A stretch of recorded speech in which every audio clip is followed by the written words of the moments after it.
Hey there gamers, DreamcastGuy here. Today we're talking about the Dragon Quest 1 and 2 Remake because I have now completely beaten both the games and they are fantastic. But here's the big caveat, the warning I want to put at the beginning of this video. I know basically nothing about Dragon Quest. I play these sort of just pretending that these are completely new games. This review is basically, if you're buying it and you don't have nostalgia goggles, how good are these games actually? I gotta say, these are phenomenal. They're funny. The art is fantastic. The grind to get the next big item, every side quest you manage to find, every little hidden nook and cranny.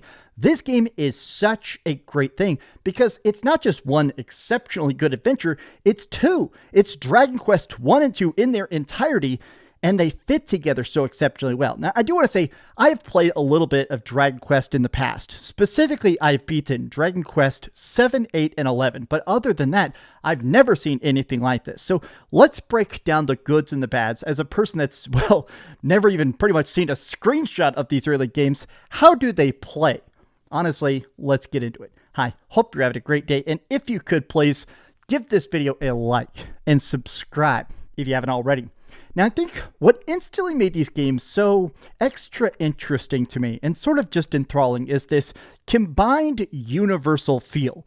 I've always heard that the first three Dragon Quest games are all connected. This 1, 2, and 3 are all about this guy named Erdrick, or his legacy of Erdrick. This dude was the hero of the world. He saved the whole planet against this ancient evil. But in Dragon Quest 1 and Dragon Quest 2, we're playing as his descendants. In the first game, there's this guy, a solo hero. In the first game, you actually only have one character, which feels very weird, but in a very kind of unique, fun way. Now, this solo hero starts having dreams of some sort of like fairy or some sort of weird mythological being telling him to collect his grandfather's relics, to essentially the Dragon Lord who once tried to take over the world. He is back. He must be defeated once and for all. Now, the first game, I like it because honestly, both these games are very, very short. And to sort of compare them to early Final Fantasy, I think the biggest problem with a lot of 80s RPGs, in my opinion, is that the main characters are so empty. You know, they're just,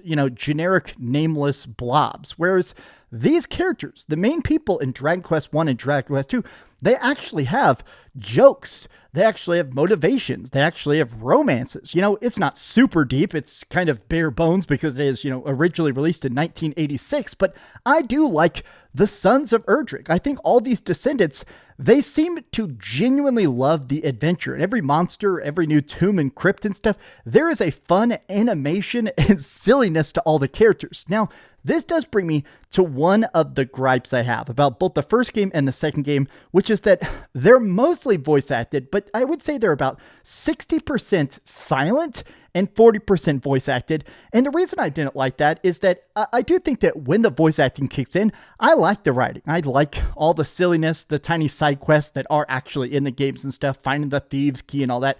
I think that as much as I like that, when they're not talking, I enjoyed the voice acting and the quippiness so much. The fact that more than half of the game is silent feels a bit odd. You know what? Vendors and stuff being quiet, that makes sense. But there's times where the characters will be talking, walk to the next room, and then they just go back to just text.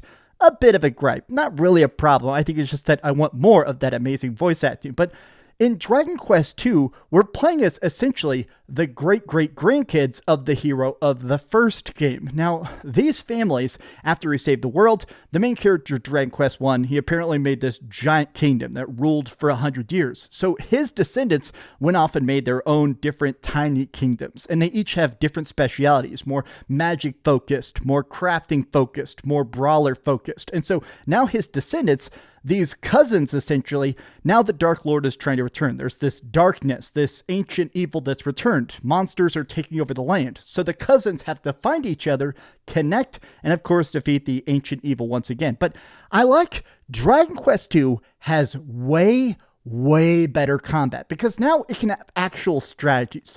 In the first game, you can, to a heavy degree, kind of just auto-attack through most of it. You get so much mana, and mostly what I just decided to do is stack the heaviest weapons, the biggest, brawliest armor and stuff like that, and then I'd basically just spam healing myself. Yeah, I probably could have been more strategic in the first game, but you can also power level pretty easy in both these games. In this version, I don't know if this existed in the original, you get full life and full mana every time you level up. So there is sort of this thing where you can purposely go into zones that are a little bit too high level, and if you barely survive a fight, you'll usually get a level. So by the time you're like acclimated to that super heavy combat damage, you can go back to the actual area and pretty much one-shot everything. In both these games, I absolutely power leveled right at the start. And since they're kind of short, I don't know, I found that to be extremely fun. Something 90s RPGs did that no other RPGs really do, that something I just really appreciate, is that really good thrill of grinding, of just leveling up and getting new skills and getting new passives and stuff, and then going back down with a huge wallet and buying those overpriced super weapons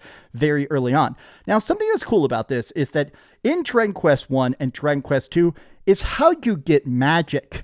I did not really foresee this. Now, leveling up generally gives you about 80% of your spells are gotten just by leveling up. You, of course, get the typical stuff of new styles of lightning and ice and fire magic and heals and stuff like that, but you can also find special extra spells. In a lot of these dungeons, there will be hidden extra paths, or sometimes you get special unlockable keys, and you can return to older dungeons and actually just find extra cool items, including new spells, magic that'll actually let you find treasure chests or instant kill zombies. And a lot of these like found spells aren't that incredibly crazy or broken, but it is cool that there is this sense of backtrack dense exploration that I wasn't really expecting. Now, I'll admit, I don't know if this is new to the game. I don't know if this is something that was in the original, but if this was in the original, I definitely understand why people talk about just being so utterly in love with the world of Dragon Quest. But let me talk about the art and the graphics of this, because I'm sure you've already noticed it.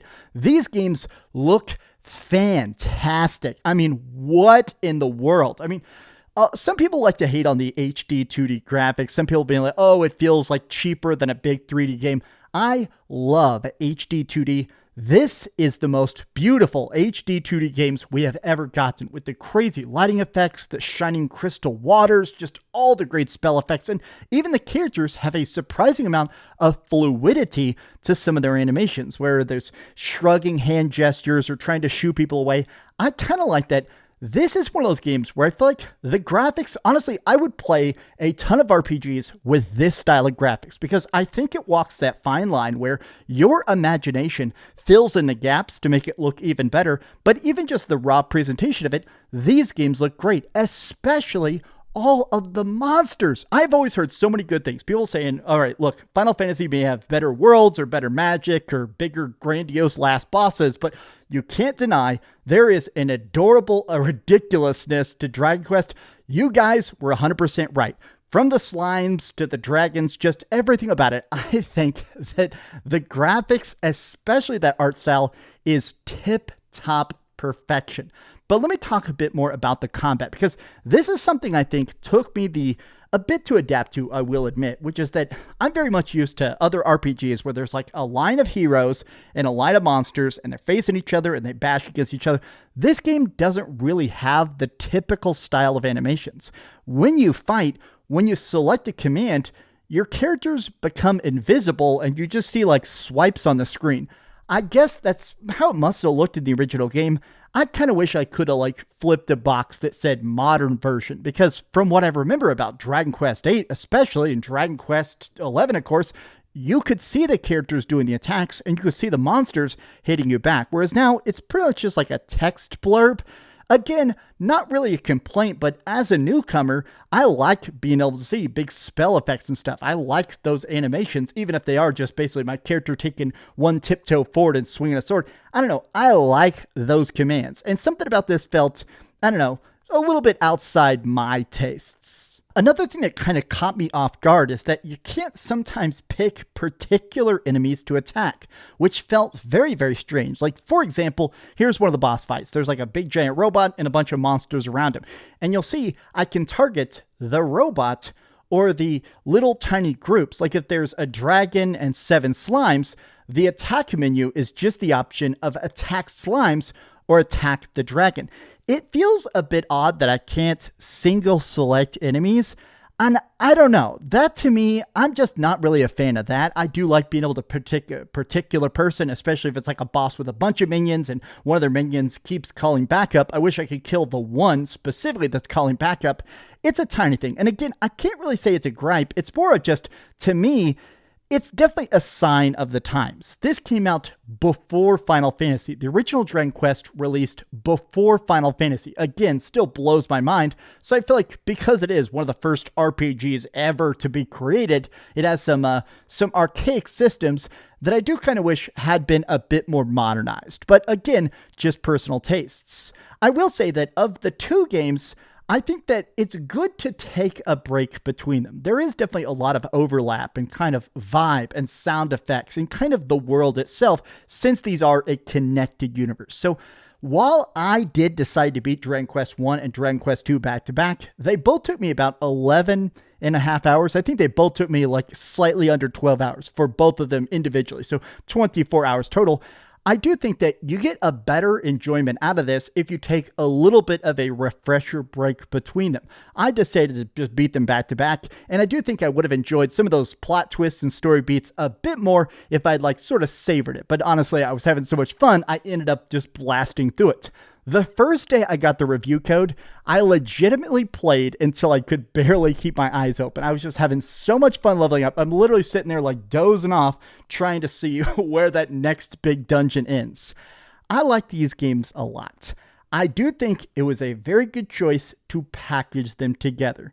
These are fantastic. To be honest, as soon as I beat it, I bought Dragon Quest 3. I've never played Dragon Quest 3 either, and I've always heard that this trilogy is all combined. I've heard in this one we actually get to play as Erdrick and finally see the hero that's constantly mentioned in the first two games. So I'm extremely excited to play this. But we've heard some good and some bad, but let's go to the ratings board and put a big number on it.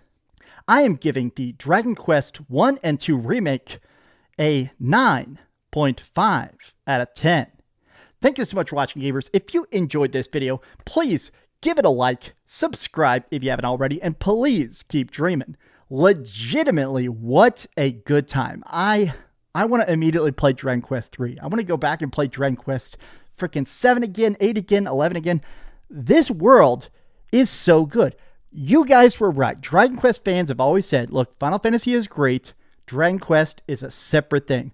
And man, it's so good. You guys were 100% right. But tell me your thoughts in the comments down below. And if you enjoyed this video, be sure to give it a like, subscribe if you haven't already, and please keep dreaming. Oh man, I'm like in the best mood. These games are fantastic. Oh my God. Thanks so much for watching that video. If you want to see something else, you can always click this link to see what I put up last, or, subscribe and see what's coming up next. Also, I promise that whatever I do, it'll try not to suck.